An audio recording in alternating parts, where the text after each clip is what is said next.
You're listening to Mile High Insiders with Nick Kendell and Luke Patterson. Head on over to milehighhuddle.com for all things Broncos. Now, it's time to find out what's going on behind the walls of UC Health Training Center. Alrighty, give it a few seconds to breathe while Buana pulls up the other chat in the back, waiting for him to give us the okay to go once it's going. And it looks like he's giving us the thumbs up. There it is.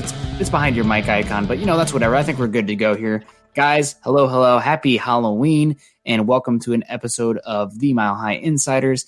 I am Nick Kendell today, joined by my good friend, Luke Patterson. Luke, happy Halloween. How you doing? Happy Halloween, man. I'm doing well. Chargers and Broncos right around the corner. So we got some tricks and treats we want to go over on this spooky Halloween in Broncos country. So super pumped to be a part of your Saturday night, man. Yeah, thank you guys very much, and want to let you all know that tonight's live stream podcast is brought to you by sportsbetting.com. Broncos country gambling is now legal in the great state of Colorado, and here's what makes sportsbetting.com a no-brainer for all sports fans. They have sharp odds and low juice. They have in-house bookmakers.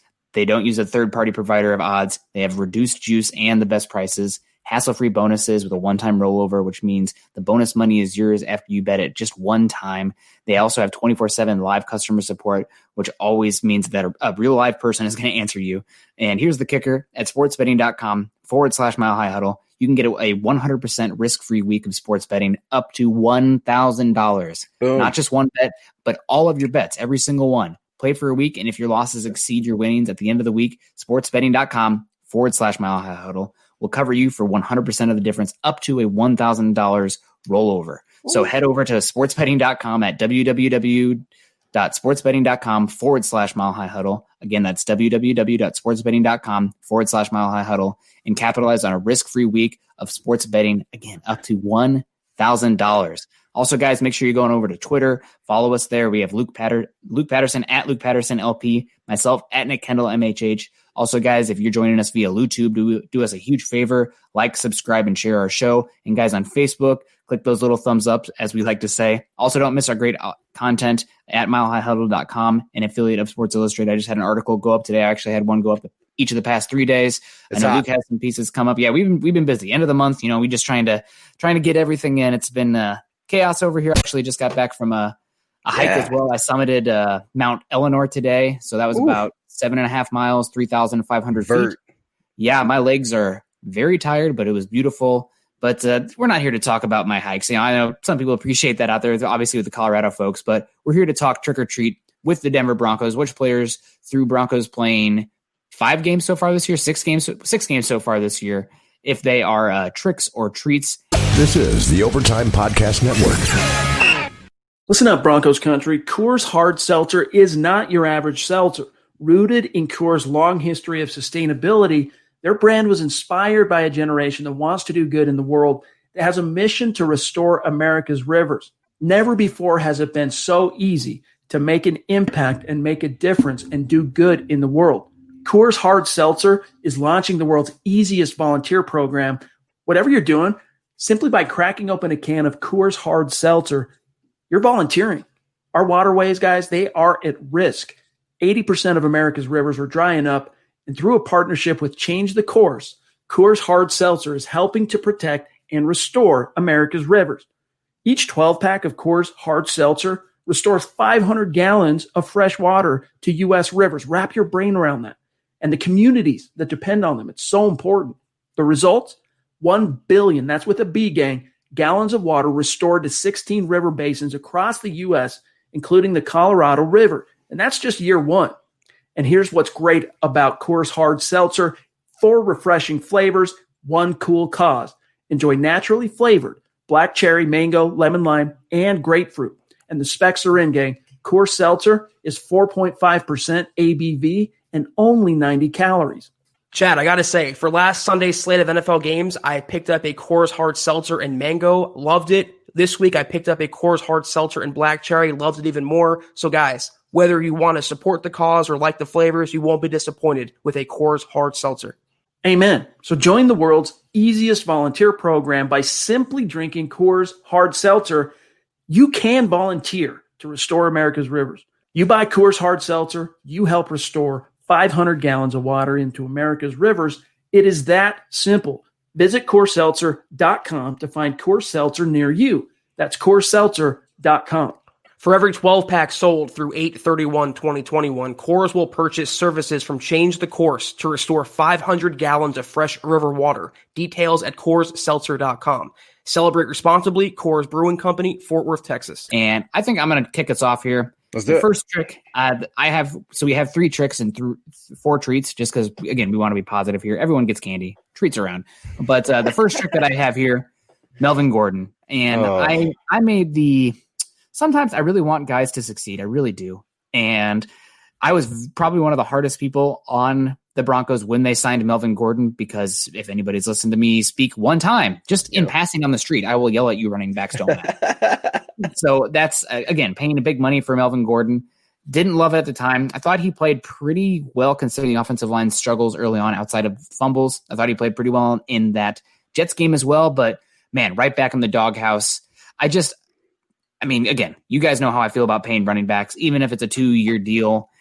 You already had I don't get it. So Melvin Gordon, I want to believe, him to succeed, but so far, a giant trick. A giant trick indeed. Melvin Gordon, man. What can I say about Melvin Gordon? He's awful. He's absolutely awful when he's on the field because he's a turnover machine.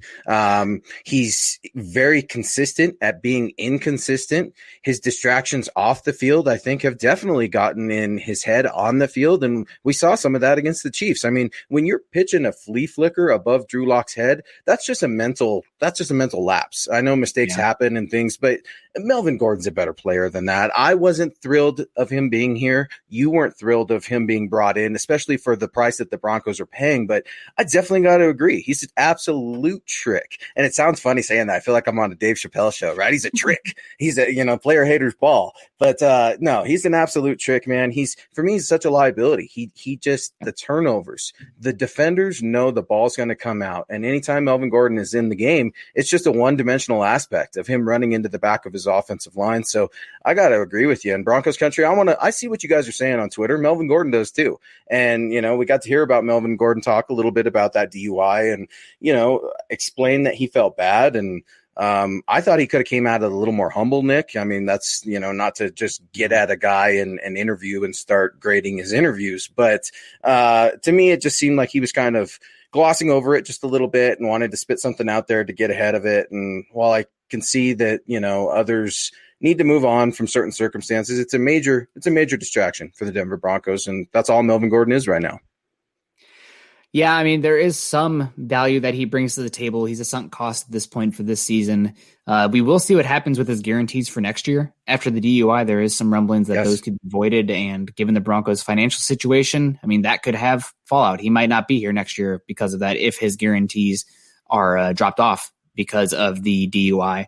But, I mean, again, we're not going to completely pile on him. I think he does still bring value in the pass game. He's a solid pass blocker. He's a good goal line back, but you're not paying top 5, top 10 running back money for a goal line back that is not explosive in the pass game. So especially when you already have Phillip Lindsay, which I know Phillip Lindsay is a bit limited. You don't want to be a team that is run centric in today's NFL. And that's, I mean, with Lindsay, you're probably leaning that way, but that's the best way the Broncos can move the football right now. So again, I think that Gordon has been a trick. I think you could have saved some of that money, maybe spent on another offensive lineman or heck, another linebacker for coverage. I mean, Nick Kwiatkowski has been killing it for the Raiders, and he would be a big improvement over Josie Jewell. So, I mean, it's unfortunate. I see Stoney Neff coming in saying that considering Lindsay's always hurt, I think Gordon is worth every penny. He played great against the Jets. Read the last words of that. Yes. It's the Jets, Stoney. I hear you. And you're right. Yeah. I mean, Nick, you hit it on the head too, before I even jump down Stoney's neck. Stoney, thank you for joining the show. Appreciate your input. It is really the Jets. And while the Jets are a professional football team, they're one of the worst teams I've ever seen play the game. So, good evening, Greg. We're going to start saying what's up to some of our folks in here tonight too. But yeah, man, I just look at Melvin Gordon and I find myself screaming at the television anytime 30's not in the game. Heck, at a certain point, I want to see Royce Freeman get in there, and start to get some carries. It's just, You said it best. Melvin Gordon, he's that red zone running back, right? Well, the Broncos offense doesn't get in the red zone. So, what are we doing here? So we got Jeff weighing in here. Gordon, another Elway mistake. When will someone show Elway the door? Now, Jeff, I got to give you some pushback here too on that. And Nick, before I'm called, Elway, fanboy or anything like that. I do love John, by the way. I absolutely love him. Who doesn't?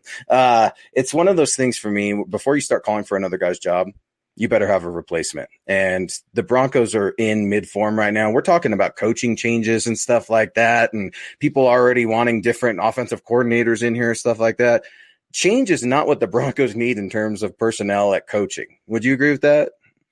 Well, I think that the special teams coach could be gone last week, and I would be. But I mean, again, I don't want guys to succeed, guys to be out of jobs, but like enough already, right? Like McMahon, like come on, like it can't be that bad year after year, especially when the Broncos. It is bad. It is since 2001. They haven't had a top 10 special teams unit. I mean, so you're right, Nick. I mean, but. So I go back to that last chat, not to cut you off, but it's kind of like, well, the special teams, it wasn't John Elway's fault. Special teams sucked in 2002. It's been one of those things where it's just kind of the culture, I guess. And while you don't want to pride yourself on having a great special teams culture, that can win some games, right? Yeah. And honestly, I'm going to use this I'm going to totally shift here real quick. I have another trick. I already gave one trick. I know we're totally going out of order here.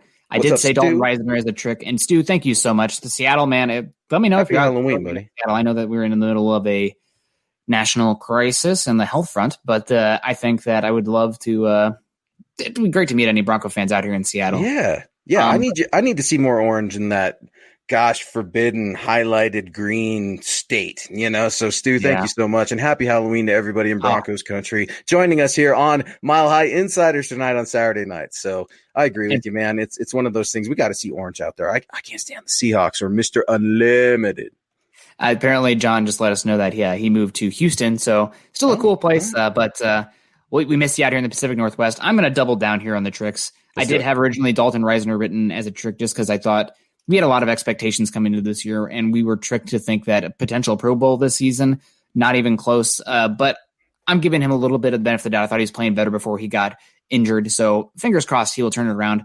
I think that another trick is just the entire special teams. I mean, from the return game, everything outside of McManus and Sam Martin has been solid, but like it's the coverage units, right? Every single time it's the coverage units, and I'm still holding my breath with the special teams returns on like the punt return. So special teams continues to stay a trick, I think. Oh, and I had Mr. Boggins. Mr. Boggins. You're a North Bend guy, actually. Don't lie to me. But let's go to you, Luke. Honestly, I've done back-to-back tricks now. I'm going to be positive from here on out. Let's hear a treat from you. All right, Broncos country, you ready for this? Garrett Bowles is a trick for me. And why, Luke? Why is Garrett Bowles a trick for you? He's the best left tackle on Pro Football Focus. He's the greatest thing ever.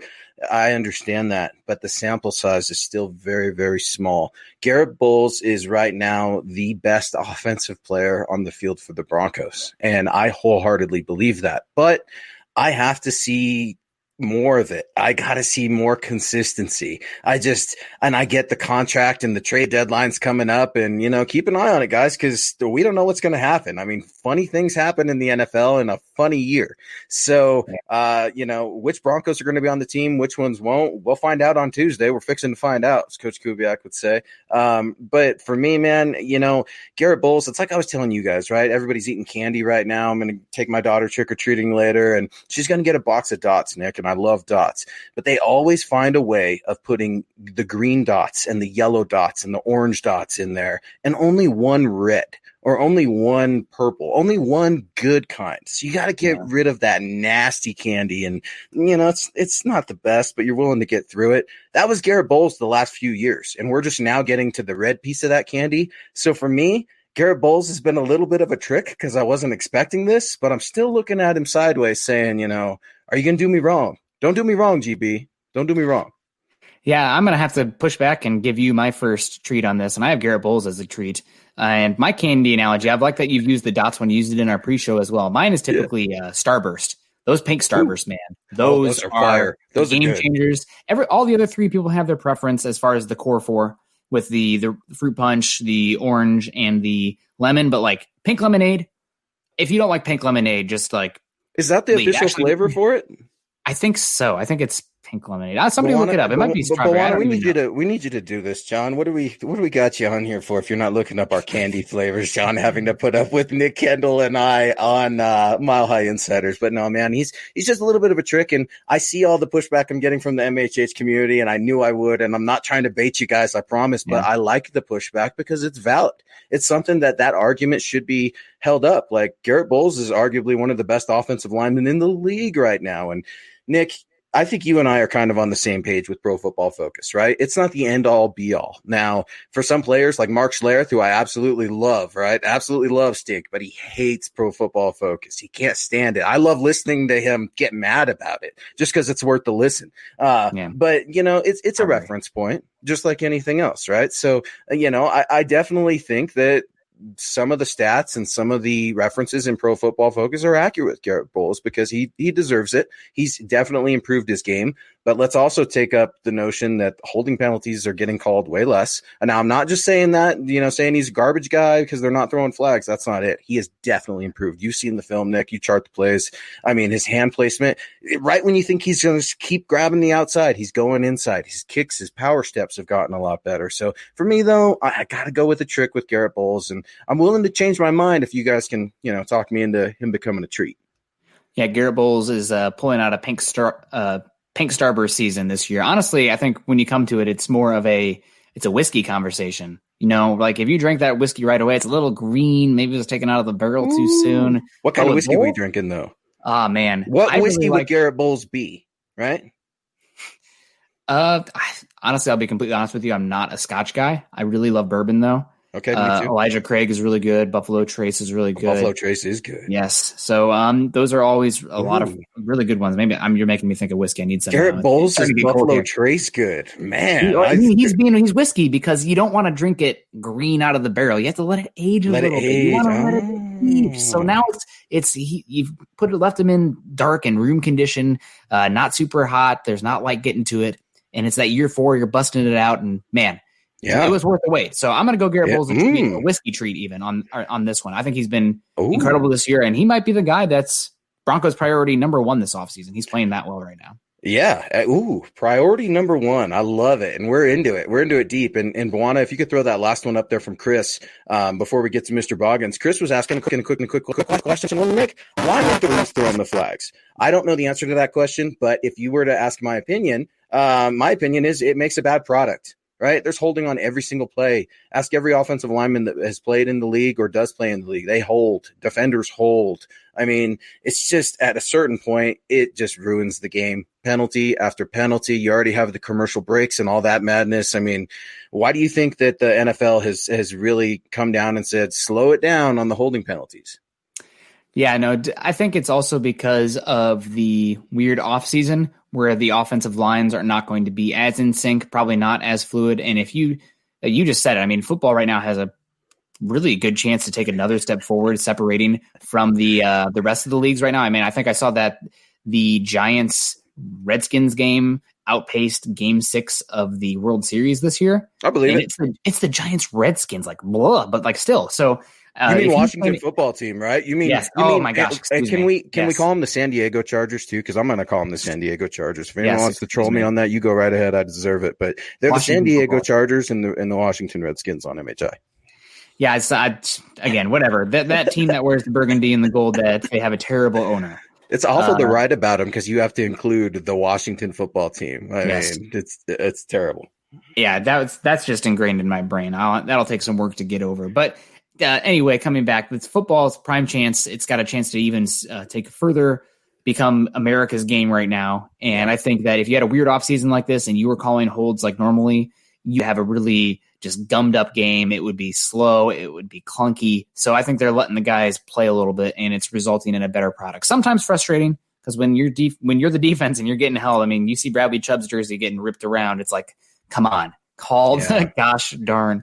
hold. And those jerseys are so tight too, right? Yeah. So like when you see that 55 and it's being stretched out, you're like, dude, Bradley Chubb needs somebody to help him get his shoulder pads on. The jerseys are that freaking tight. But and maybe John could throw that up there too. I had somebody come at me in the chat with saying I don't look like a bourbon guy. I look like a fruity girly drink guy. And to that point, Richie, dude, yes, and I'll double down on that. I love my cocktails with straws as well. So in my house, I have specific straws I gotta have, and they have to have the little like accordion thing you could stretch out on the end because I'm a child. Oh yeah. So no, but I'm a whiskey guy, but I'll get down on some girly drinks. I don't care at all. It's Halloween, baby, and it's sweets, right? So we're going over some tricks and some treats. So to me, Nick, Garrett Bowles was a trick. Give me a treat. Give me something that Broncos should be feeling good about, right? Because we walk away from that Chiefs game and I'm scratching my head because I'm thinking, man, Kansas City, they didn't look like the explosive offense we've seen, the past few years. Vic Fangio's defense is top 8 overall, I think second ranked in the red zone. So it was just so frustrating to see the Broncos get in their own way. What is a treat right now the Broncos have going for them on this Halloween? This is the Overtime Podcast Network. Well, Malik Reed's been a treat so far. I know that I was just on with KOA, Ben Albright and KOA with Ryan Edwards and Ben Albright, and I was making the stance that the Broncos should be looking very hard at edge rusher in the first round of this upcoming draft, given the talent there's a wide array of talent and different types of edge rusher coming up in this class as it looks right now. But Malik Reed's played well. I don't know if he's the guy that you want as a starter, and I know some people will come at me with the stats. I don't scout based on stats. I scout based on trades and film. So Malik Reed, I think he's been very good. I did not have this expectation for this for him this year. I'd be really excited about him being that first guy off the bench, that third edge rusher. But I mean, considering everything, how he's playing, it's not always the best against the run, but he's getting home. He's got good closing speed. And also he's got some coverage ability off that edge as well, which I know that Vic Fangio likes as well. So I really do think that Malik Reed, he's been very good. He's definitely been a treat this season. And he's becoming, if not a potential starter in the future, a really, really good backup. And if there's any position you want a plethora of guys, maybe cornerback would be number one, but edge rusher's got to be right up there too. So big old treat for Malik Reed. Yeah, and everybody get over to milehighhuddle.com and check out Nick's piece that he just wrote today, going over everything from what to expect maybe on the trade deadline that's coming up right around the corner, going over some tricks and treats of his own, if you will, in-depth analysis on milehighhuddle.com. And I know Eric Trickle wrote a piece talking about Malik Reed this last week as well, Nick. And it was a good piece because it talked a little bit about the differences in grading sacks, right? You know, are you coming off of not being blocked at all? What formations are you facing? It's a really good piece, and get at Mile High Huddle and look at all of our work, because we've got guys and gals from all over the place, man, working hard overnight. I always think of Keith over there in Scotland, right? In the UK, working while we're sleeping, man. But James Campbell too. Yeah. Everybody, man. I mean, so we got, I think Eric's up there in Alaska. We got guys everywhere. So it's great to see Broncos country so diverse all over the world. Malik Reed, dude. Malik Reed's nasty. I love it. Undrafted. Always going to have a soft spot for Malik Reed just because of the undrafted stuff, but he's absolutely a treat. I hope that we see more of Malik Reed. He seems like he's getting on a hot streak, right? And I know I'm not a baseball guy. You're not a baseball guy either, but it almost feels like that. Baseball. Are you? Are you? I like baseball. We just dogged the World Series for what? The Giants? I mean, it's not football. It's not football. It's not football. Yeah, no, you're exactly right. But it almost, I don't know, Nick. So you know about it more than me, but he feels like that, not a home run hitter that's just like on a Hall of Fame track, but a home run hitter that's hot right now. So it's like, let's throw him out there and see if he can keep hitting. So I'm really hoping for that with Malik Reed, and hoping that we see more improvements as we move along. And for me, man, I want to see Malik Reed continue to embrace his role, because he just seems like he's super happy to be a Bronco, and Broncos have a rich history at the pass rushing position. So we've got Tom coming in here. Tom, thank you so much for joining MHI, and please get at Nick Kendell and I and John. Nick, give Tom some pushback if you need to, but Tom is saying that's a good score. 27-24 Broncos, baby. 27-24. He's looking at Drew Lock going 23 for 37 with 2 touchdowns. Tom, one thing I do not see on that super chat is any interceptions. man, what do we think about Tom's prediction right now? We'll get into our predictions a little bit later, but Drew Lock, man, turnover machine. Talking about Melvin Gordon and turnover machine. Drew Lock's been a turnover machine a little bit of himself. Do you see a bounce back game for number 3? Okay, well, I guess that depends on how much of a bounce you're talking about, because that Chiefs game was it was definitely the worst game of his career. And it was hard to watch. I mean, there's no other way to put it. He made mistake after mistake. His mechanics were all over the place. And because of that, his accuracy was terrible. So, I mean, he better bounce back somewhat, because if he plays like that again, people are going to be calling for Brett Ripien. So, like, you can't play that level again, especially against a Chargers defense that is dinged up. No Derwin James. I think Desmond King is out now as well. So they obviously have some good edge rushers, but overall pretty good. Hey, John, let's get Boggins super chat up here. I don't want to leave the Seattle guy out of here, a North Bend guy. So we got Mr. Boggins. How you doing today? Thank you very much for commenting here and joining us today. Thank you, everybody, who's joining us today. Happy Halloween. We have Vaughn, Kareem, Simmons, Boye, Casey, Johnson, and Gordon. Who do you think is still at Bronco next year? Hashtag RBM, hashtag Nick's RBM fund. Oh, you hurt me. You really hurt me. I think that Kareem will still be here next year. I think Boye will still be here next year. I think Johnson will still be here next year. I'm not sure about Gordon. It really comes down to what happens with his guarantees given the DUI. I really don't know if Simmons is going to be here. I do think that Vaughn is still going to be here. So I really don't know about Simmons. I really don't. I mean, they approached him. He didn't get one. And now you have the Garrett Bowles versus Justin Simmons thing where you can only tag one. And right now it probably has to be Bowles. So it sucks. They should have gotten a deal done. I wish they would have. But I don't know. We're throwing darts at a board here. That's a lot. Yeah, and maybe that's a trick or treat in time that Justin Simmons could have went back and looked at that contract he was offered as a treat. I mean, it's hard to say, right? With who's going to set the market and everything like that. It's just and the current circumstances in the NFL and the world, really. It's just so hard to tell. And Justin's played so inconsistent. It's for me, man, I don't think Vaughn's back. I think we've probably seen the last of Vaughn. Although good news on the Vaughn end, right? I mean, he's out of his boot. He's walking around. No more scooter, so he's not scooting around anymore. Vaughn's back out there, and that's a guy that they need in the locker room. So we got Richie Rich coming in here as he continues to generously as he generously continues to contribute to our show. I think we need to talk about the treat that is our secondary, the corners mainly. We really have done well there. And I completely agree, Rich. And that's one of the things that I wanted to mark for my treat. I mean, how good is this? I don't know, this cornerback from Iowa. You know anything about this cornerback from Iowa? This is Michael Jamudia, number 23, man. I mean, dude is playing out of his mind. I did not see this coming at all, Nick. I don't know who did. Maybe he had Donatel, maybe Vic. I mean, they wanted him so bad, right? And we're thinking, really? Zone corner in the draft, Well, here's a stat for you. There's been a lot of good secondary players in programs over the past few years. Obviously, Alabama, LSU, FSU get some hype, but they haven't been as good recently. But the University of Iowa, they're 0-2 right now. God bless it. I'm not happy about that. But over the last 3 years, no program has more interceptions. So Michael Jamudia playing extremely well. He's physical. I do think he can work on his tackling technique a little bit. Sometimes it's a little high. Would like him to break down more, but he definitely looks like a treat. I think Michael Jamudia. I don't know if he's ever going to be an alpha corner, like that primary guy that you want. When with Fangio, they play like 3-by-1, where you kind of have a safety, linebacker, and cornerback on one side with a singular dominant corner on the other, hopefully dominant. And I don't know if you ever want him to be that number one guy, but in this scheme right now, playing that Prince Amukamara role, for Vic Fangio and Ed Donatel, I mean, he's as good as any Bronco cornerback since Roby came in and was that nickel corner during his contract. And he was really good between Chris Harris Jr. and he was a great role player.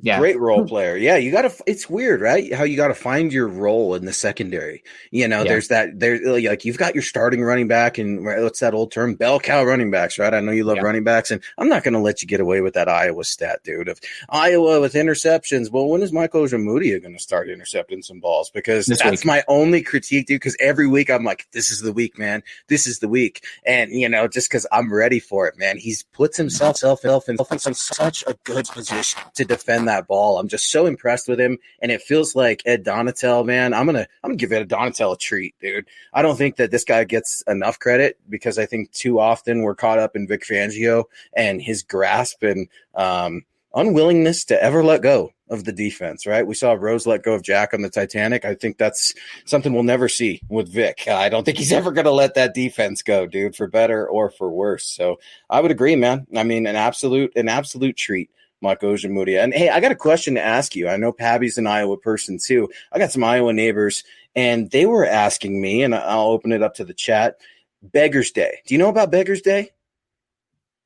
Okay. Nope, so no idea. they told us, so they asked, do you guys know what Beggar's Day is? And we're like, no. And they're like, yeah, we figured as soon as you give us that face. They said in Iowa that they practice Beggar's Day, which is trick-or-treating on October 30th.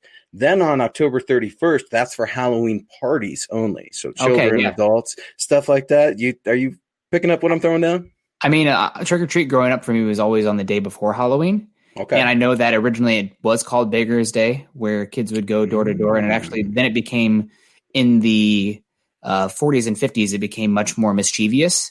And then a lot of cities and towns tried to make it more of a structured giving treats to people because there were people causing ruckus and mischief instead. So I think that I didn't know it was called Beggar's Day. I just always it's like on the calendar for I remember my little planner growing up at elementary school. Yeah. Say like the 30th. Yeah, it's an official 31st Halloween. Yeah, it's like it's a legit thing. And when I heard that this morning, I'm like, I can't wait to bring this up on the show tonight. Nick will be all over it, right? So yeah, man, it's one of those things, dude, where it's just like, that's interesting, especially when it's every place practices things a little bit different. And we hope everybody's having a safe and happy Halloween. And however you choose to celebrate, y'all are celebrating with us, which is the most important thing. And thank you very much. This is the Overtime Podcast Network.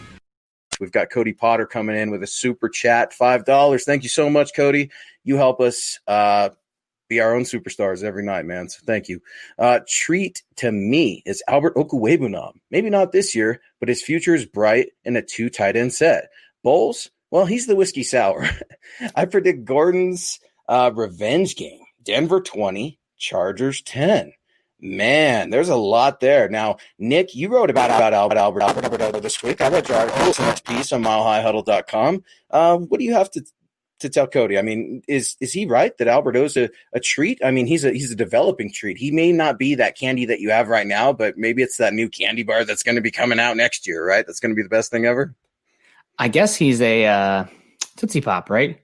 Oh, you don't know what you're going to get. There you go. You got to do 1,000 licks, right, to get to the center. So it's going to take a little bit of time. You got to do a little work on it. But I think that the center of Albert Okwuegbunam's game, when you are that big and you could run like that, the finer parts, they need a little polishing, the blocking, the route running, the playbook.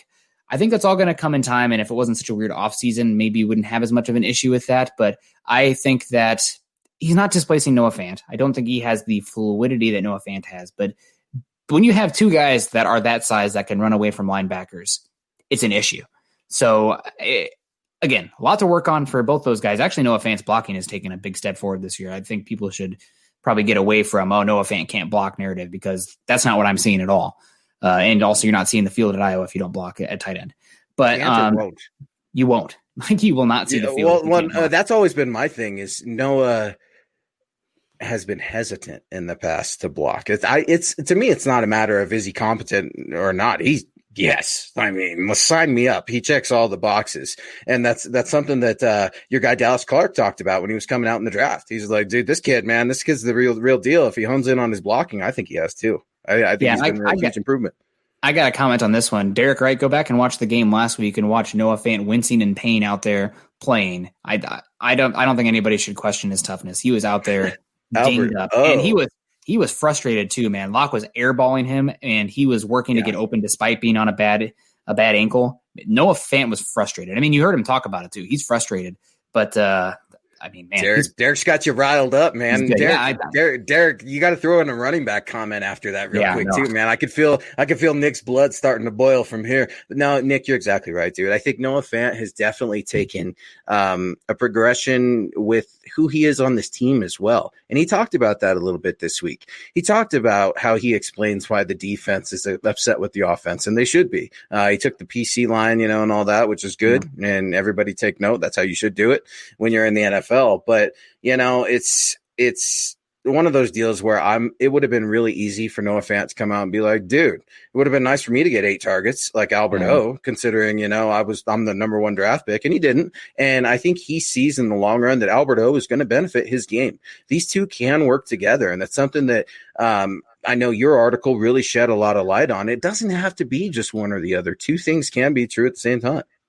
Yeah. And both, again, right now, the offensive playbook, as far as what they can call an Alberto on the field, is a bit limited because of his blocking and some of the route concept stuffs, but it's going to get better. And unfortunately, with the way this season's going, it's probably you're going to sink and swim with the young guys and let them learn out there doing it live. So that's just the way it's going.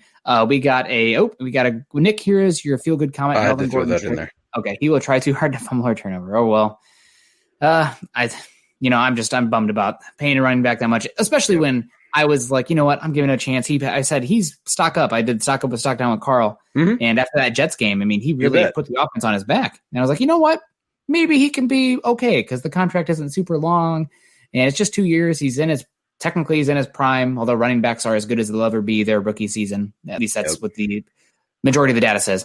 But still, crashing back down. He's been a trick. And also, guys, speaking of something that is going to be a treat, I got a treat yesterday in the mail. What'd you get? Guys, I got to do it real quick.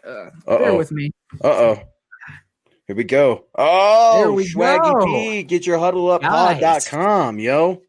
Came in the mail for me today. It's the slick hand. I'm going to get right up in. Oh. Get all up in that craw. All up in that craw. Guys, absolute treat.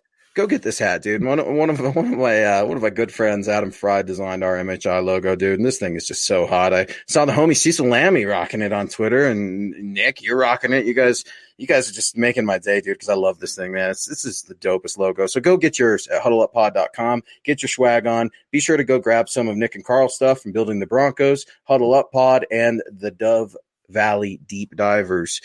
We got great stuff, man. Face masks, hats, shirts, you name it, coffee mugs, right? I saw some pictures, and it's great, guys, because when you guys get some of this stuff and get that swag, send the pictures out on Twitter, because we want to see you guys, and we want to know where y'all are at, and we want to see you repping your orange and blue. And that's some stuff that we got to see this week. I know Bawana's been retweeting some stuff, and I love it. I love to see a community get together, and especially one with the Broncos, just Broncos country, so knowledgeable. And that's why you see some of these tricks and treats coming out there, and guys are like, wait, Luke, Garrett Bowles is the best thing ever. Why is he a trick? Nick, are you kidding me? Melvin Gordon's going to turn it around. This is his revenge game. We love to have this chat with you guys. So as we continue with our tricks or treats, I saw something in here. Maybe Bawana can pull it up. Shelby Harris, Nick. Shelby Harris has been making some news this week for not just his playing well on the field and, his outburst after a flag, but lunging at coach. Shelby Harris, man, what do you make of Shelby Harris? And before I ask you, is he a trick or a treat? What do you make of Shelby Harris and that bizarre behavior we saw in the Kansas City Chiefs game? There's a fine line to walk here where it is unacceptable, but also they're both men and it was in the heat of the moment, and it seems like they've buried the hatchet between each other. Obviously, it's something that you don't want to see ever, but it's also a high emotion game. And they were very frustrated, especially the defense, considering what they were doing to Patrick Mahomes. And again, you never want to see it, but I think we need to have a little bit of nuance in that conversation and allow a little wiggle room, and also allow people to make mistakes and then learn from that, apologize. He doesn't have to be skewered for it. So it was a mistake. He'd be the first to tell you that. It seems like they buried the hatchet. So yeah. He's been a treat for me. I was very, I think I was probably as skeptical of Shelby Harris as anyone in the Mile High Huddle network, because I thought that although batted balls are a nice stat, I want my interior defensive linemen to be sturdy at the point of attack, not getting blown up off their gaps, and also creating pass rush. And Harris did not do that totally last year. There's a lot of coverage sacks and a lot of sacks where Vaughn would, and Derek Wolfe, who had a great year last year, would help create openings for Shelby Harris. And this year, he's the one who's helping create openings for other people. He's cashing in. So I know he's going to be 30 this offseason. This is his big chance to get paid, but he's been a treat this season. It would be a shame if the Broncos lost to the Chargers and ended up trading Harris, just because then you'd be really green on the interior defensive line, especially after losing Purcell. I think it's a possibility. I hope for nothing but the best for Shelby Harris going forward. He's been really good, and he's helped Chubb a lot as well on that side of the line. So we'll see what happens, but I think he's been a treat so far this year. I was one of his biggest critics coming into this year, but the ball don't lie, as they say. He's been great on tape. He's been making an impact, and he's been one of the better players on the defense. I like your answer. I like your answer a lot because it's a responsible answer. And can we throw that up there real quick, Moana? That was awesome. Stu Meat, thank you so much. Happy Halloween, buddy. Appreciate you joining the Mile High Insiders. Go get a hat, buddy. We want to make sure you get your swag on and get everything. Appreciate you guys so much for joining us on Halloween, man. This is great. Trick or treat. Shelby Harris, an absolute treat. Now, before I get into why I'm enjoying Shelby Harris's play on the field, I wonder what Vic said to him, right? There's it had to be, did Vic call him a name or something, right? To get that response out of Shelby, I'm thinking, did he call him a freaking idiot or something like that, right? So, Chris, what we're referring to is, was it a roughing the passer or what was the actual flag on Shelby Harris? It was some personal foul or something like that. All right. This isn't basketball or you didn't foul out or anything like that, but no, it was some ridiculous foul. And it happened so fast that I didn't think anything of it at the time. But as I start to go back and I'm looking at it, it's like him and coach said they cleared it up, but yeah, dude, you can't lunge at your coach. And you're exactly right. This is an emotional game. Anybody who's ever been around football, it's an emotional game. I come at this just like you with very balanced expectations, and I'm willing to bend on either side. I think that people do not respond well to being yelled and screamed at. I know I don't. If you come at me and start yelling and screaming that I drink girly drinks, Rich, and stuff like that I'm not going to like it. But I do drink girly drinks, so it's okay. No, but one of the things is, they're grown men. Things are going to happen. Tempers are going to happen. We fight amongst each other and stuff like that. We're all humans. But, I don't want this to become a theme. I don't want Shelby to take this into the defensive lineman, and I think Bill Kolar squashes this right away because that guy's tough as freaking nails. But you guys are right. I see it coming up right now saying, they squashed it. Everything's all good. But Shelby Harris is an absolute treat. He shouldn't be here, Nick. He shouldn't be a Bronco right now. I mean, he went through a roller coaster of an offseason before this current state of the world even hit, and we'll find out if he's a Bronco even next week. But you brought up Shelby Harris on the not trading block, but could Shelby Harris be traded? Sure, I think so. I mean, if you're a top 10 defense and you're always looking to improve an interior defensive lineman, especially as players are unhealthy due to a certain thing going around the league or injuries or anything like that, Shelby Harris is playing lights out right now, and I've got no problems with his play on the field. I also like that he seems to be shepherding young defensive linemen like McTelvin Agim. I know Patrick Morris body slammed McTelvin Agim in training camp, and Shelby Harris hated that so much that he ran from the sideline and got in Patrick Morris's face. It's like, dude, we don't do that here, man. It's like Wakanda, right? We don't do that here. But it's just one of those things, man, where I love that because it's like, okay, you're establishing the culture for these young dogs, but how can you be doing that if you're lunging at coach? Yeah, that's definitely a huge issue. And it wasn't unsportsmanlike conduct on it would have been 4th and 9, but it was an automatic first down and Henny ran into a touchdown. So game was pretty much out of hand at that point, but unfortunate. And Luke, we got another treat listed here for you that you also took as well. You're the cornerback guy today. Yeah. Bryce Callahan. Gary, what's up? Gary Mahal. I hope I'm pronouncing your last name okay. Thank you so much for joining us. Callahan has been a treat. You're darn right he has been, Nick. This is a guy that he was like public enemy number 2 behind Garrett Bowles for me. I mean, this is really against the Titans. That's the first time we've seen him ever suited up as a Bronco, right? So the knock on Bryce Callahan has been he's never been able to play a full season healthy. Well, knock on wood, he's healthy. And not only is he healthy, but he's playing well. He's playing complementary football. Ed Donatel and him are gelling. I can see why it's kind of those conversations. Was it worth the wait? Kind of like we're having with Garrett Bowles and some of these other players. And ultimately, we're trying to figure out if the Broncos got good ROIs, right? Return on their investments. It's still a little early with Bryce Callahan, but I'm definitely impressed. What say you? Gary's happy. I'm happy. He's a treat. You can't be calling him a trick, right? No, absolutely not. We are definitely concerned about him coming into the year because, overall, the cornerback group was really unknown. AJ Boye, injured multiple past years, starting to trend downwards. What's he going to be like this year? Bryce Callahan, injured the last 2 years with a foot injury. Michael Jamudia, a complete unknown. Saying Bassie, complete unknown. Devontae Bosby, who's gone. I know a lot of people are upset about that, but again, with VJ. Almost a complete unknown. So yeah, it's I think that Bryce Callahan's been incredible this year. I think he's the 8th rated cornerback according to Pro Football Focus. His coverage has been great, and he's been playing. Now that he's moved in sub packages to that slot position, he's even better there than on the boundary. Although he did hang on the boundary, which good for him being a smaller guy. He was fine there. But now when you can have Ojemudia, Callahan, and Boye on top of Kareem Jackson and Justin Simmons, the Broncos are as good as any team I can think of off the top of my head as far as the nickel starting defense. Now, there's questions about depth at safety and cornerback beyond those guys. And gosh, knock on wood, because how injuries have happened this year. But they're really good. So, absolutely, Bryce Callahan has been a treat this season because, what expectation? We definitely made jokes about like Bryce Callahan, who's that, number 29? I've never seen that guy before because we never saw him out there after they paid him. So, speaking of which, the sidebar here, and we've been doing trick or treats. How about ghosts? So far this year, we got Juwan James has been a ghost, obviously. Mark Barron, a mega ghost.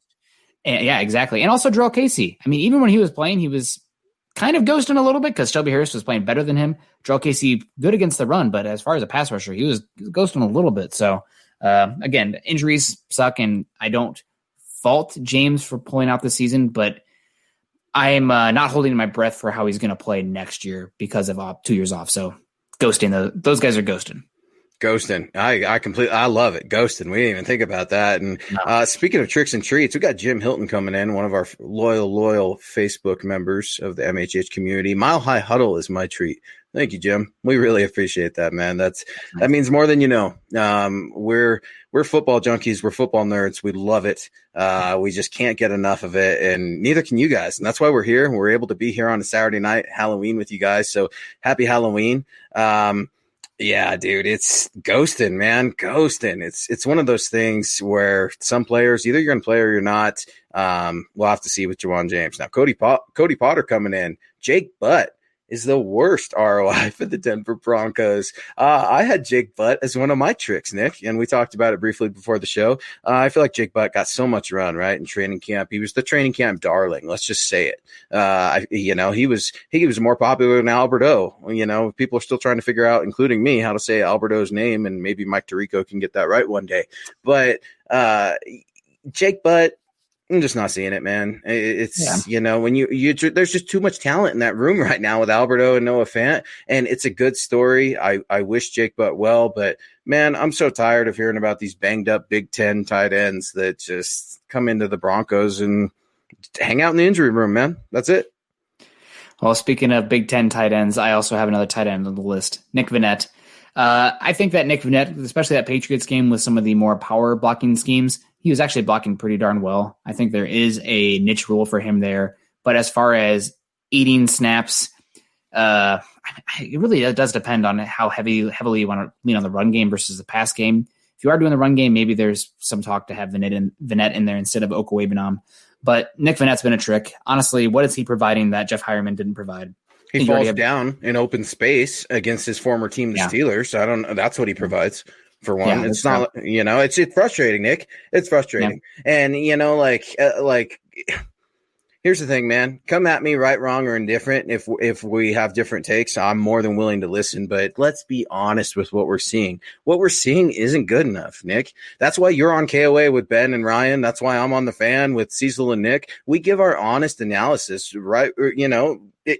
And it kills me, man. It kills me to start dog and lock. It kills me to start ripping Pat Shurmur's offense. But, you're 28th in the league for a reason.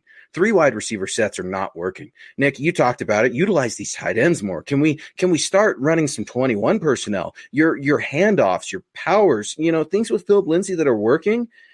Let's capitalize on those things instead of just go away from them, because, man, Drew Lock's not doing himself any favors, because, no, I'm not a Drew Lock apologist or anything like that, and I think he can do well. Whether or not he's going to do it is ultimately up to the Broncos and him.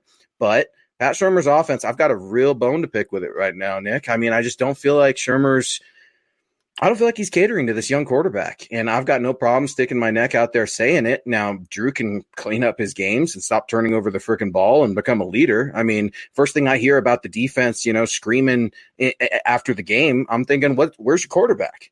Where's your quarterback during that? Is he just sitting over there quiet in the locker, sinking down, letting the team get screamed at? Or is he saying, hey, man, I got this. I'm going to pick this up. We're good. We talk about that swag. Swag only gets you so far, and swag only works when you're winning, Nick. But I just hope Pat Shurmur and Drew Lock can somehow bridge this miscommunication and this gap that is the Broncos' 28th ranked offense. I'm just curious why you think that Drew Lock didn't have anything to do with the yelling in that game. I mean, really? Okay. Something I don't? No. Okay, Oh, okay. All right. Because my thing. Here's my thing. I'm just envisioning, right? So I'm envisioning a locker room, and the first thing that I think Broncos country likes to think back is to Aqib Talib, right? Shutting down Russell Okung. Those are 2 different eras, 2 different teams. Super Bowl winning defense. Russell Okung, he's whatever. So I think those are 2 different scenarios. Obviously, Bradley Chubb's heard about that, and those things have happened, and, they've been brought up. But it was just, I visualized the defense ripping the offense up a little bit. And, I heard Judy saying, let's tighten up the practice a little bit more and stuff like that. And I like it, but I hate to see Drew go up there on the press conference and fall on the entire sword, and Pat Shurmur say pretty much like, hey, yeah, he needs to play better. Like, well, can you give up some ground too? So for me, man, I wonder about that. So talk to me a little bit about what you think happened after the end of the game, or what your perception was after the yelling and screaming, if you will.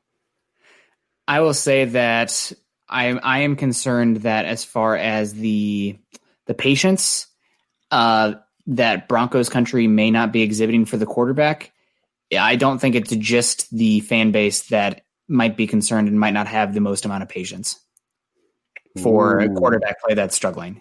So I don't hear that, Broncos. Can you say that one more time? Because we're on Mile High Insiders, and I want you guys to listen very closely. Now, Nick's covered football. I've covered football for a little while. Say that one more time, Nick. I'm just saying that obviously this is a team that's seen the offense struggle because of the quarterback position many times, and a lot of people are preaching patience for Drew Lock this year. Rightfully so. He should get these next 10 games. But you also are talking about an emotional team, an emotional defense coming off a loss like that where they pretty much blanked Patrick Mahomes. Yep. And the quarterback play wasn't good enough. And I think that some of the frustrations were directed at the pass game. And that's not just from the defense, too. That's from the guys that aren't getting the targets that they think they should on time. So, Again, he 10 games. We're going to see what happens. But I do think that the impatience and the concern is not just in the fans. I agree. And I wanted you to echo that for one other reason. And I tell John all the time, I tell everybody all the time, even myself, I have to say it so I don't just fall for the banana in the tailpipe. Watch what they do, not what they say. Especially BS. Like when you get party lines, you see the bow tie tighten up and everything, and they're pretty much reading from a prompter with Patrick Smythe breathing down their neck. Patrick Smythe, if you're watching this, you're great at your job. We met at the combine a couple of times. Good dude. But definitely, I mean, gosh, Patrick Smythe, at some point he's going to be working in like Washington, D.C. or something. He's that good at the press stuff.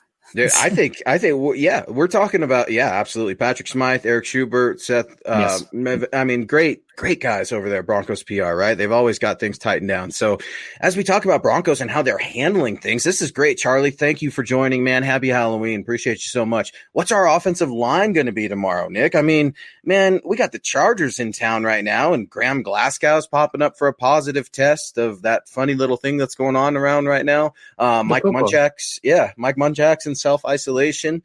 What are you hearing with that offensive line for tomorrow? Because I got to tell you, man, Bosa's a problem for anybody. who's going to be out there at that right tackle position. Go ahead and give us a quick rundown of what you're hearing and what you heard regarding the Broncos offensive line. Stephen Bumgarner already got it on here. Schlottman, everybody else is playing. Schlottman is going at right guard. And Schlottman I thought was okay, especially in pass protection. Not always the best guy at moving people in the run game, but he's the one who should be playing. Moody's probably getting a redshirt year, guys. Yeah. So, and also, a lot of people, Eric Trickle brought this one up, and I was like, oh, that one hurt to say. But so everybody was pretty upset about the Broncos taking the injury-prone, high-upside tight end, Jake Butt, and having George Kittle be the next tight end selected, actually the very next pick. I'm really hoping that doesn't happen with the guard position as well, as it pertains to Moody, who had a high upside, good player, but a lot of very scary injuries, and Michael Onwenu, who has been the highest rated interior offensive lineman rookie Michigan, right? Yep, from Michigan. Had some weight issues at Michigan, but dominated the Shrine Bowl. I loved him. Loved him, dude. In the pit, dude.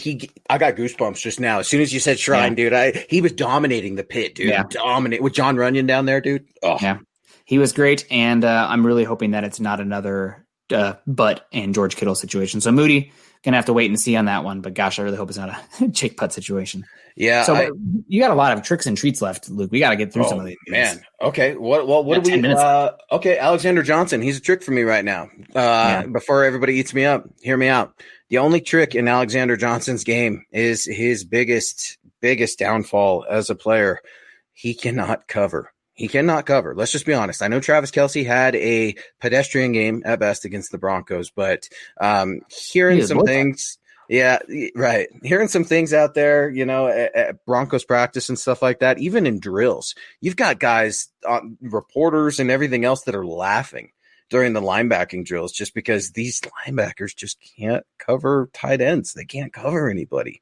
And man, that is such a detriment. And I'm not trying to get on the Tyrannosaurus Rex stance or anything like that. Alexander Johnson is a freaking beast on the line of scrimmage. I mean, I would argue that he won you that Jets game, I think. I'll just go ahead and say that right now. He definitely, that was one of his best games, including Josie Jewell as well. So for me, man, it's just such a liability when you can't have any of your linebackers. And I know the Outlaw has improved, but man, covering the tight end, still a problem for the Denver Broncos. Yeah, it is. I have another treat here just to go quickly. Dotson, he's come in. Elijah Wilkinson, obviously young player, pretty good in the run game, but just so detrimental in the pass game. And when you have a guy that is that much of a weak link in the pass game, you can't run your offense. So Dotson's come in, he stabilized it. He's not incredible, but he's really helped that offensive line, and it's helped the entire unit stabilize. I mean, every single person has played better since Dotson has been entered in the game. So maybe besides Garrett Bowles, who's been playing great the whole time. But, definitely been a treat. What a good get for the Broncos.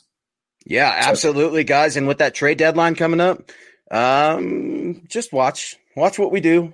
Watch what they do. Nick and I were talking before the show, man. We're hearing some rumblings out there, Broncos country. We're hearing some rumblings about things.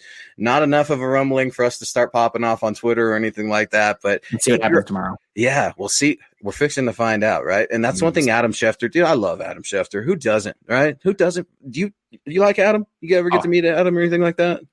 I actually did meet him. Yeah, me too, dude. He's a great guy, right? Yes. He was not my favorite was Clayton. Oh, the professor? Yes. What a goob. I mean, sorry, I say that endearingly, but I've met him a couple times. And I would fanboy moment if I could with Clayton. Because, dude, those guys, man, they're so freaking smart. And when I hear Schefter say, he was asked point blank last week multiple times, hey, man, what are you hearing from the Broncos? He's like, nothing right now. Well, Shefty hears everything. Okay. Yeah. So, Shefty did say though, Nick, as we wrap up our show, man, it all depends on if the Broncos, this game means a lot. I would say that this game is your season for the Denver Broncos, because if you are a member of Broncos country, you do understand this. John Elway does not believe in rebuilding. If the Broncos beat the Chargers, in John Elway's mind, they are still competing for a playoff spot. A wild card spot. This isn't me. This isn't Luke telling you that they're going to be a playoff team. You got to look at it as an organization, specifically John Elway. And if John Elway feels like he can make some moves to make this team better if they win against the Chargers, I think you're going to see him maybe pull the trigger. You're definitely going to hear those phone calls, right? Afterwards. Yeah. Well, maybe they were fielding phone calls and the deal just never got done. Things like that. Nick, the Broncos have done a lot of business at the trade deadline or before the trade deadline in the last few years, really. Yeah, I mean, they've traded away Demaryius Thomas 2 years ago, Emmanuel Sanders last year. There are some other trades that were pretty close. So if the Broncos lose, I mean, I would expect somebody to be moved off the team. And hopefully that's good for them. I mean, Emmanuel Sanders ended up playing. It was really bad for DT because he tore his ACL not long after. But gosh, everything Bill O'Brien even looks at turns to poop. That's Emmanuel Sanders got to play in the Super Bowl. So that was good. Yeah, that was a win-win. And then what? The Broncos ended up using, I want to say which one of those third round. I like to just think it's Michael Jamudia, right? He brought you. I think Jamudia was the Broncos' own pick.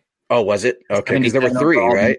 83 was Floyd Cushenberry from the Steelers, and then 95 was McTelvin Najim, who redshirt year, guys. Don't get that takes 2 to 3 years. Everybody, I'm upset. I'm upset about that, Nick. I'm going to eat some crow on that. I'm going to eat some crow on that because I really wanted. I loved him. I fell all over myself at the Shrine Game over him. But Mr. Boggins I know he does, and he needs to develop, and that's why you see Shelby taking him under his wing a little bit there. But as we wrap up here on this Halloween, we got Mr. Boggins, who's been very active, coming up in here with a trick.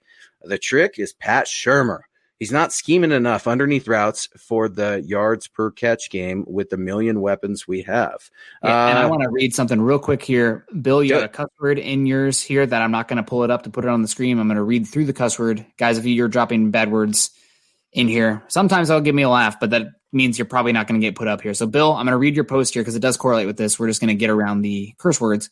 Shurmur needs to take some accountability for the blank show. You guys can probably fill in the blank. The statistical breakdown shows what Shurmur is doing doesn't fit lock, and it disgusts me that all the heat, and I mean all of it, lands on lock. And what about the drops? We lead the damn NFL in drop balls per catchable ball. Why is no one calling that out? It's all on lock, and you guys are guilty of doing that as well. Well, Bill, we appreciate the comment. Going back and watching the all 22, I really think that there is something schematic about trying to be aggressive with the plays, but there are guys who are open underneath that are the third read. Why isn't Locke getting to the check down? So I see Judy open. I see Hamler open. I see Fant open underneath. Either the ball's not getting there that's catchable, or he's just not getting to that read. He's bailing on the pocket beforehand. So definitely there needs to be some talk about Shurmur as well. Shurmur's not going anywhere, guys. If Shurmur's leaving, guess what? Vic Fangio's leaving, and then Elway might be leaving too. So I think that all those guys probably got another year unless something crazy happens. But I definitely think it's a good call. I really do hope that we see them shift the offense from more of a downfield vertical attacking offense, which hurts me because that's exactly what I'd want to run. Mm-hmm. But with Hamler, with Judy, with Fant, with Okwuegbunam, I think you need to work on some of those quick hitters. And I think we're going to see that transition happen. I mean, if you had Cortland Sutton, Tim Patrick on the outside with Judy in the slot, this offense, this bombs away that they're trying to do, I think would make a little more sense because, gosh, they're really missing Cortland Sutton's acrobatic ability above the rim down the field. So that's a good comment, keeping us on it. It's not all on the quarterback, but if you want to be a contender in this NFL, it's kind of all on the quarterback. So again, that's why we're hard about it. And it's quarterback. I think I like to reference a Supreme Court decision where they talked about, I'll just say pornography. That's what it was. It's like, okay, we can't really define it. But you know it when you see it. We're going off the rails here on Halloween at 6:59 p.m. We've gone from trick or treats to pornography. I mean, that's the Supreme Court decision. No, you're right. That's what they said. That's the same thing with quarterback. I hear what you're saying, man. And Bill, I appreciate the comment. You clean it up, man, so we can put your comment up there. And Duke, I'm going to get to you in just a sec as we wrap up our show here. Look, man, just look at it for what it is. Take your Drew Lock jersey off for just a second and ask yourself, is there anything that Drew can be doing right now to improve his game? He's staring down half the field. They're not using any high-low reads. I know they're not playing to his strengths. I get it. But Pat Shurmur's not throwing interceptions, Bill. Let's just be honest. It's Drew. And I've liked Drew since Missouri. I want it to work. Will it work? We're fixing to find out. But as we wrap up our show, we got Duke Rose coming in here. What's up, big dogs? Happy Halloween, Duke. Who do you think Chris Harris will be guarding? Well, I know who Chris Harris will be guarding. He'll be guarding that Gatorade because homeboy's not – I don't even think – did he travel? Is he even in Denver? I don't know. Maybe he is. Maybe he still has some friends and family there, although given everything going on right now. Right. I know he trains in Houston. He's got people down there that he loves, and he's got family there. So yeah, Chris Harris, you're going to see him on that opposite matchup as the Broncos. Darian's coming in here. The pod gets a little wild when Nick is on the pod. Of course, man. That's why we have Nick on this pod. He's MHI through and through. And that's the cool thing about Mile High Huddle as we wrap this up, guys. We've got great podcasts. Give us a like, give us a share, subscribe to our show. Kenneth Booker coming in with his $4.99 super chat. What's up, Ken? Happy Halloween, brother. Is there a player beside Locke that is playing for their job this year? I'm going to double down on Kenneth's question. Is there a player besides Locke that's playing for their job tomorrow? And will that performance dictate whether or not said player will be traded? Is there anybody that sticks out to you, Nick? Honestly, I think Melvin Gordon's playing for his role. If he has another game where he's dropping the ball like that, then I think, yikes, probably going to be diminished. And with the DUI, somebody said in the comments that his guarantees are all dropped because of DUI. I haven't had that confirmed. I bet you're right, but I have not seen that for sure. So, and what is your guys' best costume ever? Okay, this is the one we're going to get on, and then I'm going to read us out of here, guys. My best costume ever. So I played in an orchestra. I was an orc dork. Sorry, guys. Played the violin. My mom's an orchestra teacher. I never had a choice. So I went as an old lady once, like a grandma, and handed out candy and scared the hell out of people because they're like, they knew something wasn't right. Like you're not an old woman. You're a young dude. And also one year I went as Captain Underpants, which was awesome as well. I had like a full flesh-toned outfit and like I was fat and the skull cap on, and I was also a crossing guard that year, so I was Captain Underpants out with that the red and black speckled cape, wearing my big old underwear, letting people through as Captain Underpants. That was my best one. You know what's not right about that, Nick, is I dressed up as a woman too for my best Halloween costume. Maybe it's just MHI and who we are. This is getting a little weird, and we're gonna have to close this out. Dude, right, wrong, or indifferent. I was Oprah in 8th grade, and yeah, man, my mom had bought me these pantyhose, and by the end of the day, I looked like a streetwalker because they were shredded, and the makeup was smeared, and no one wants to see pictures. I will break the internet if that happens. But thank you guys so much, man. Happy Halloween to you guys. Thank you for joining Mile High Insiders. Get at us on Twitter. Get at Nick Kendell, MHH, at Luke Patterson, LP. Get at Bawana, John, on Twitter as well. And get at Mile High Huddle, at MHI_football pod. And give us those likes, subscribe, and give us any feedback you've got. So that's all I've got, man. I had a great show with you, Nick, and happy Halloween, Broncos country. Let's get this dub. Although, we're running a little over, I'm just going to tell you, Broncos lose tomorrow, 24-20. I got them winning. I'm going to go 23-20. I think they're going to win. I think Justin Hurt train. I think he's going to have some highs, but I think the defense, Vic Fangio, I don't think he's played a defense like this yet. And I think that the Broncos defense is going to be irritated, and they're going to get at him. So again, guys, like somebody said here, I can't see who it was, but don't get too high, don't get too low on lock. We've got 10 games left. Got to take the whole sample size. Love y'all. Stay safe. Happy Halloween. If you're going out there with kids, please stay safe. And we'll see y'all. Check the candy. Yeah, check the candy. So, all right, guys. Go Broncos. We'll see you soon. Join Broncos Country's deep divers at milehighhuddle.com to keep the conversation going.